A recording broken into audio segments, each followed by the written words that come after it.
Alright guys, welcome back to this global train wreck and let's talk about two big events that's going to shape everything.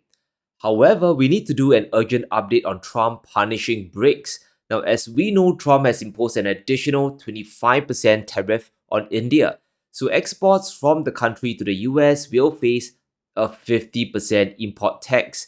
And this is very problematic on both sides. Indian officials have said that there are other countries that are buying Russian oil. It's okay. Like China, for instance, It's buys okay. more. Yeah. Why are you singling India out for these additional It's sanctions? only been 8 hours, so let's see what happens over the next. More secondary sanctions You're going to see a lot more. So this is a taste of You're what's going to come. see a lot more. You're going to see so much secondary sanctions. Yes, ma'am.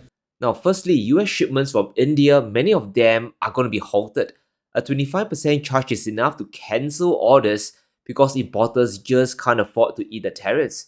And the value destruction on both sides is going to be breathtaking, it's going to be epic. Now, India exports over $87 billion worth of goods to the US last year. So for Americans, you'll be paying 50% more for whatever imports gets through customs. Your standard of living goes down. And for Indian exporters, goods that are non-essential will be cancelled. US-India supply chains will be broken, and guess what does this do? Now mark my words guys, India will have no choice but to gel closer with BRICS, including China. There's no other way out. If India stops buying Russian oil to reduce the tariffs, they will open the floodgates to other crazy demands. Now, one can imagine Trump demanding them to stop trade with China next and to only use dollars for trade or even buy more treasury bonds. He will replicate this across other BRICS members as well. However, when it comes to dealing with China, well, things are drastically different. Trump finally realizes I can't mess with Beijing, not without taking down my own dear US economy. It's just too much here. Now, Trump himself just admitted that a China truce extension is coming and it's coming really soon. The current deal is going to expire in just 5 days, and if nothing is done, we are back to triple digit tariff land. In other words, the US economy will face another potential collapse. It's funny when you think about it. That's why China can't back down and give concessions to the US. If they do it, it signals weakness and will just embolden Trump. Even now, he wants to meet President Xi to conclude the trade deal, which is wow, meaning Trump will need to fly to Beijing. But this is a point we need to emphasize on. When dealing with the US, you need to do it from a position of strength and look past the smoke and mirrors. Now, yes, the US consumer market is enormous. Trump has the power of the dollar as the reserve currency. And of course, the US military is a quiet bargaining chip that you can't ignore. To do so is quite naive. But make no mistake, my friends, the US is still heavily dependent on China for critical products. Everything from rare earths to electronics, the country of origin is still China. Now, this report from the ECB itself is really telling. The US has an incredible dependency on Chinese critical products, over 50 of them, and it's going to take decades to reduce this, especially during a tariff war. China is going around securing their supply chains globally, and the US is still too busy trying to reshore everything. And this situation won't change for many years. Meanwhile, China's dependence on critical Western products have been dropping since the 2000s. They have diversified their supply needs to other emerging markets, especially those in BRICS. In other words, if Trump doesn't extend the truce, it's no sweat for China. Their industries might take a hit, but things will continue humming along. But for the US, it will mean manufacturing almost everything taking a serious blow. Now, Trump still doesn't realize how punitive his own tariff war is on his reshoring plan. His fantasy of exporting US goods to the world, it's not going to work if production costs are just too high. Now, looking at the recent copper tariffs, we can see how the damage is starting to stack up. $15 billion worth of copper imports are targeted, cables, and semi-finished copper. Now, it looks like refined copper has escaped this, but let's be serious. Companies in the US, they will still jack prices up because they simply can. Might not be a full 50% increase, but a 10, 20, or even 30% jump is still on the cards. Plus, Trump wants to increase the scope of the copper tariffs, so more manufactured goods with copper in them will get punished coming to US markets. So if you're wondering why Trump is taking a more relaxed stance with China, this is why. A triple-digit tariff war with China now will bring down the entire system. The only place US exports can be sold to is the Kingdom of Narnia and Middle Earth. And here's a big indicator that's flying under the radar of most people. Corporate America themselves are seeing very little room for growth, and this is being reflected on how they are spending their cash. US corporate profits are being recycled back to stock buybacks. In July, this hit a massive $166 billion, more than double the previous high in 2006, just before the housing collapse. Now, this sounds great, but it's more about propping up the stock price at a time where valuations are already at nosebleed levels, because there simply aren't better opportunities out there to deploy their money. Now, when companies massively buy their own stock, it means there aren't any places left to invest for a better return. And let me break this down simply. Now, imagine you're a US manufacturer. Would you build another plant in Arizona or Tennessee when all costs are all going up? Can consumers even buy your stuff because sales drive everything, don't they?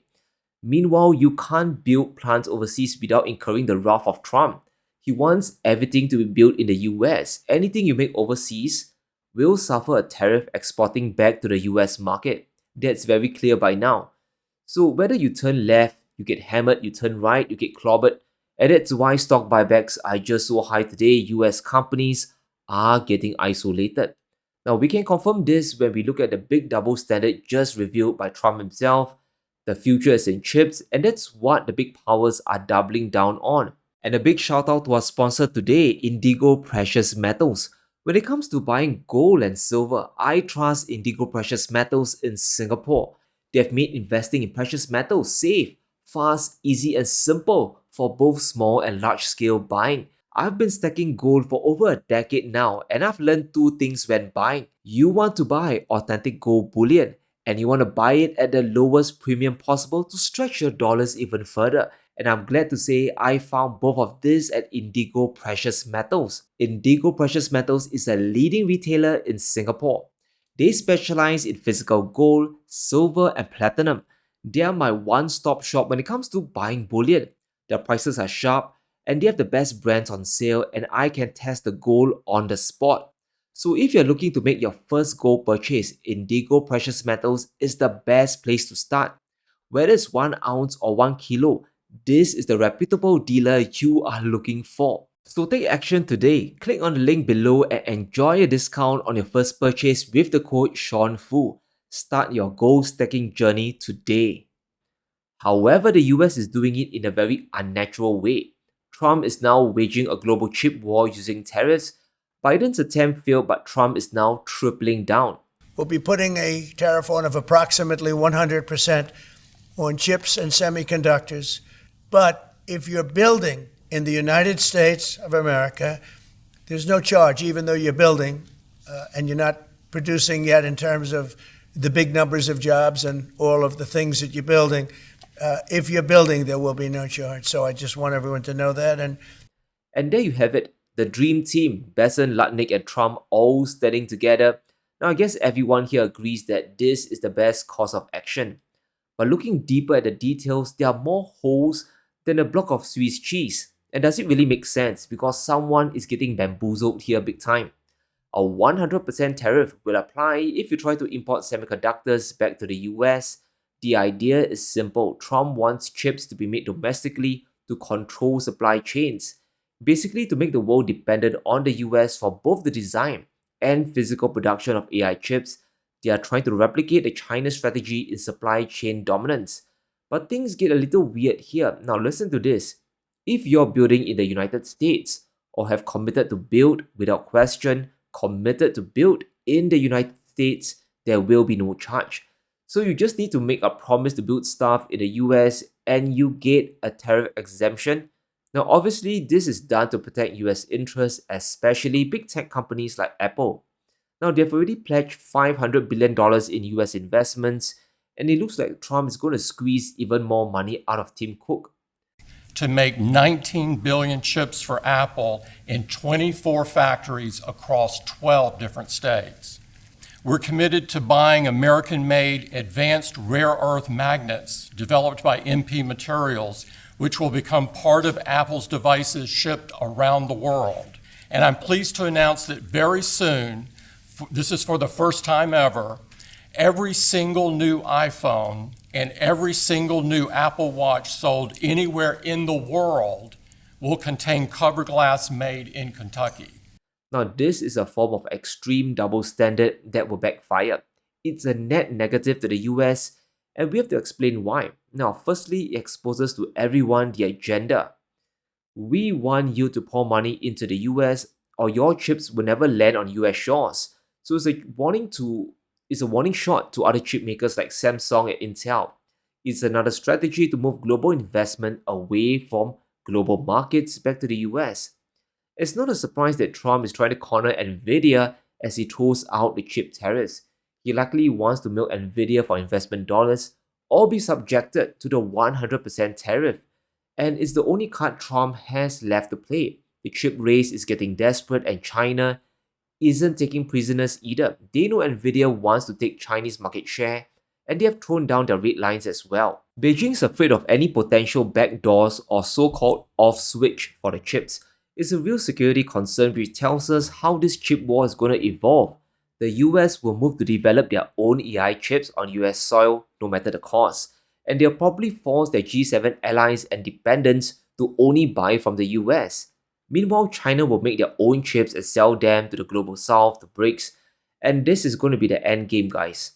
Chinese chip firms and AI companies are already forming an alliance. It's the Fellowship of the Ring with 10 members to push back against Mordor. It's all about making and buying locally developed chips. And this is a very serious move.